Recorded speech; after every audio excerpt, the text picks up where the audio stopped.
Si bien la conquista significó el desmembramiento del Tahuantinsuyo y la destrucción de las culturas y tradiciones andinas, muchas de ellas fueron adaptadas en un nuevo ambiente cristiano y occidental, incluyendo varios de sus símbolos más importantes. En este episodio hablaremos de uno de los más representativos, los queros incaicos. Mi nombre es Sergio Sáez y esto es Más de 200, podcast de historia andina.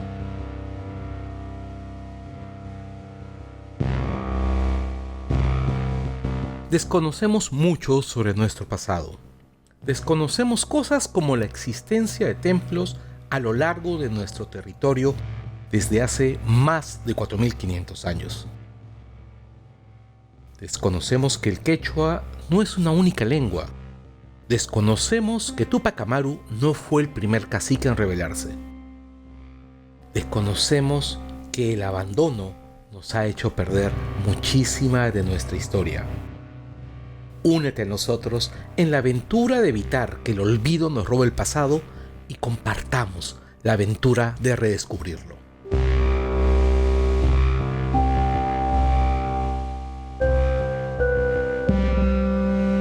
Quizá uno de los objetos más conocidos de los incas son los queros. Elaborados en madera, cerámica, piedra o metal, estos vasos eran utilizados en cada fiesta religiosa estatal para realizar las ofrendas a las huacas. Estas podían ser de chicha o sangre de camélidos, las cuales eran vertidas en la tierra o en canales preparados específicamente para estas actividades. Pero vimos en nuestro episodio sobre la chicha y las borracheras en el Tahuantinsuyo. Este líquido era distribuido en festines a modo de paga por las obras de infraestructura pública construidas con mano de obra campesina. Como materializadores de las posiciones sociales, los festines servían para reafirmar el orden social mediante la ostentación de riqueza. En ese contexto, los queros cumplían el rol de distribuir entre las élites esta chicha que cargaba con tanto significado social. Eran pues símbolos del dominio de la clase gobernante cusqueña, la cual regalaba queros dobles a los curacas locales, estableciendo relaciones de reciprocidad asimétrica. Quiero decir con esto que al recibir el regalo, estos curacas aceptaban una posición de subordinación a la autoridad imperial. Los queros serían entonces utilizados para brindar con las autoridades estatales cuando llegasen a controlar las áreas conquistadas. El material de los queros también era significativo. Eran de oro cuando se los regalaba a las autoridades más importantes y de madera para las inferiores.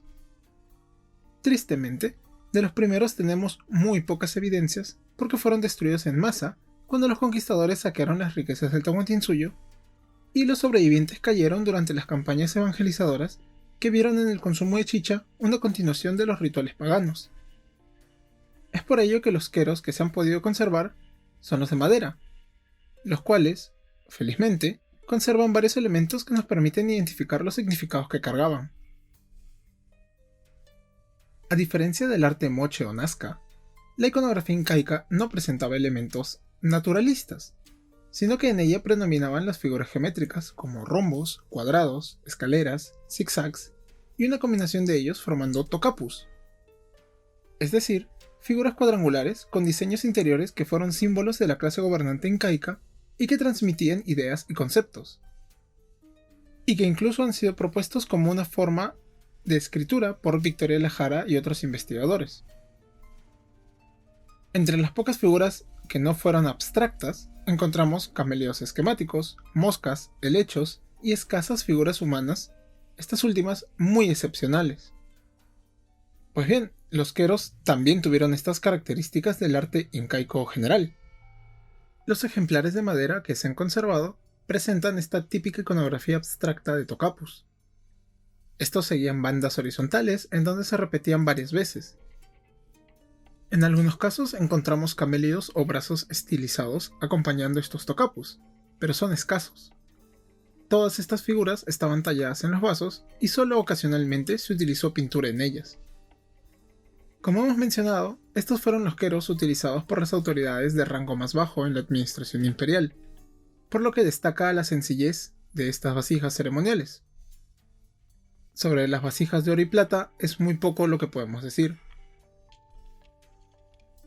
Con la caída del Tahuantinsuyo inició una serie de transformaciones importantes en todos los ámbitos de la vida andina, incluyendo las prácticas ceremoniales y la producción de los objetos utilizados para la reproducción de las clases gobernantes. En el caso de los queros, estos incorporaron nuevas técnicas decorativas, a la vez que aumentaba el repertorio de imágenes representadas.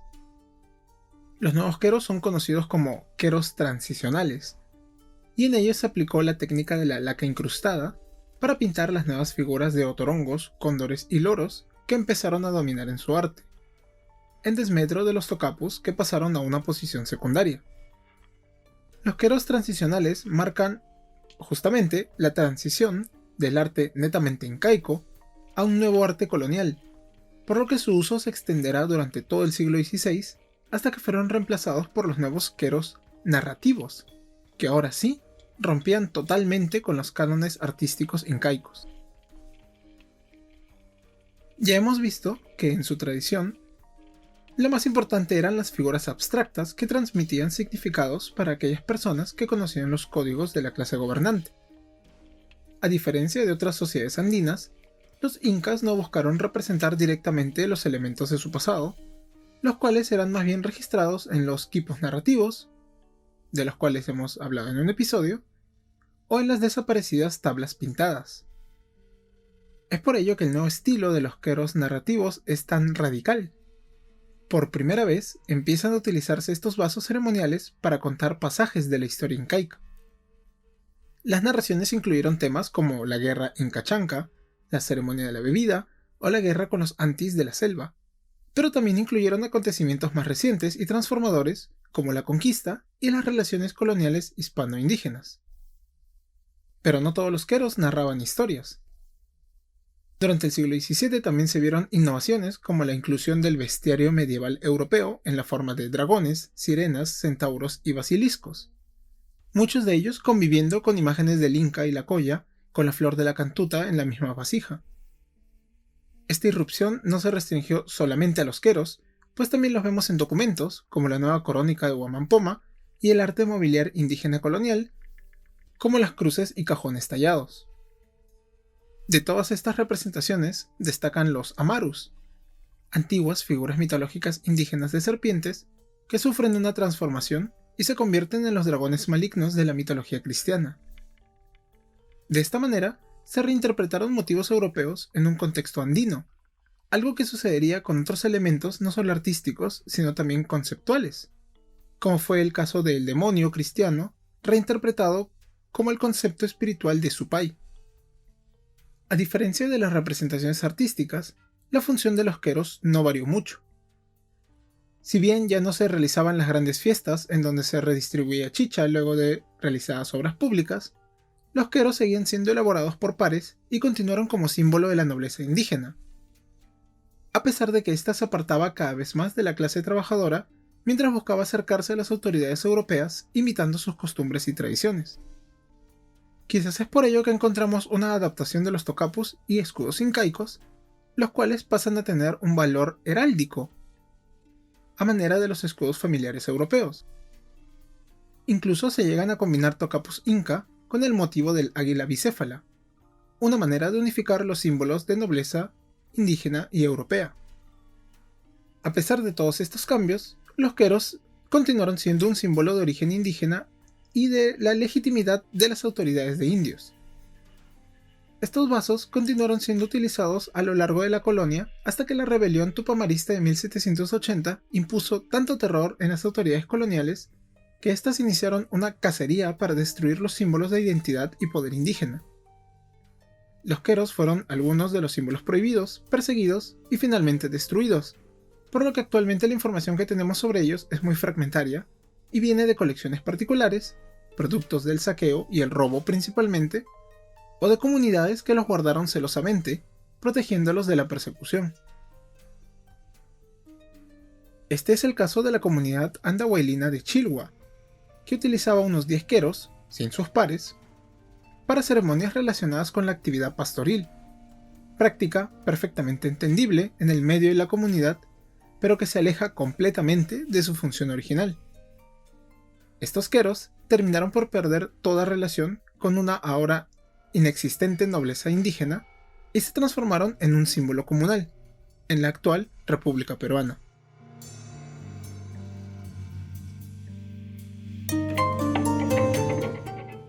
Gracias por escucharnos en este nuevo episodio. Los queros son hermosos y yo les recomendaría siempre que vayan a los museos para revisar las colecciones y vean cómo estos queros coloniales justamente combinan las tradiciones artísticas indígenas y europeas.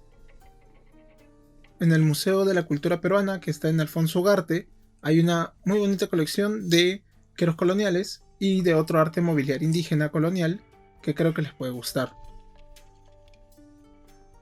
Como siempre, antes de pasar a la bibliografía, voy a agradecer a nuestros Patreon, quienes apoyan el proyecto, gracias a Iván Villarreal, a Yosuran Burumantovani, a Lindo Blair, a CBZ, Franca Barca, Carlos Barriga y Carlos Vilca. Ya saben que si desean contribuir con nosotros pueden hacerlo vía Patreon.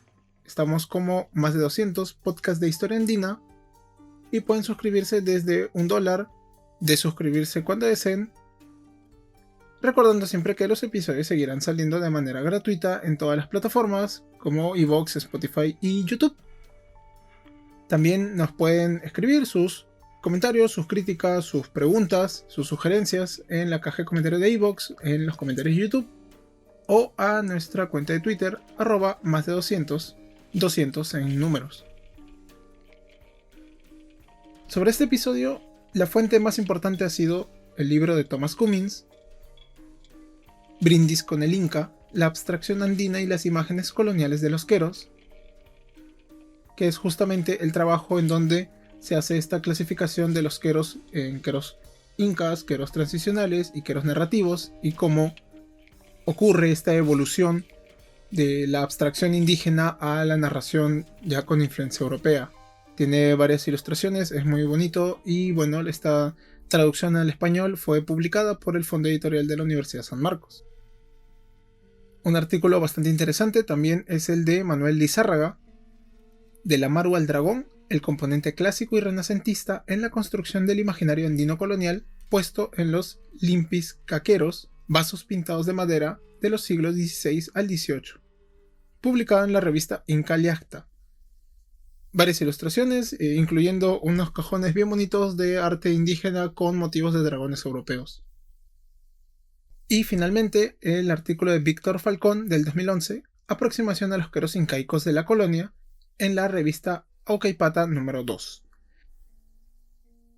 Y si quieren un catálogo de toda la iconografía de los queros, pueden revisar el boletín número 5 de la Misión Arqueológica Andina de la Universidad de Varsovia, llamado Andes, dedicado a iconografía de los queros, que fue editado por Oriana Wisrowska y Mario Siolkowski. Es espectacular, el libro lo pueden encontrar para descargar en la página del boletín Andes de la Universidad de Varsovia. Está completamente gratis y pueden encontrar los otros boletines de esta universidad que son bastante buenos también. Y bien, eso ha sido el episodio de hoy. Nos vemos en el siguiente. Hasta luego.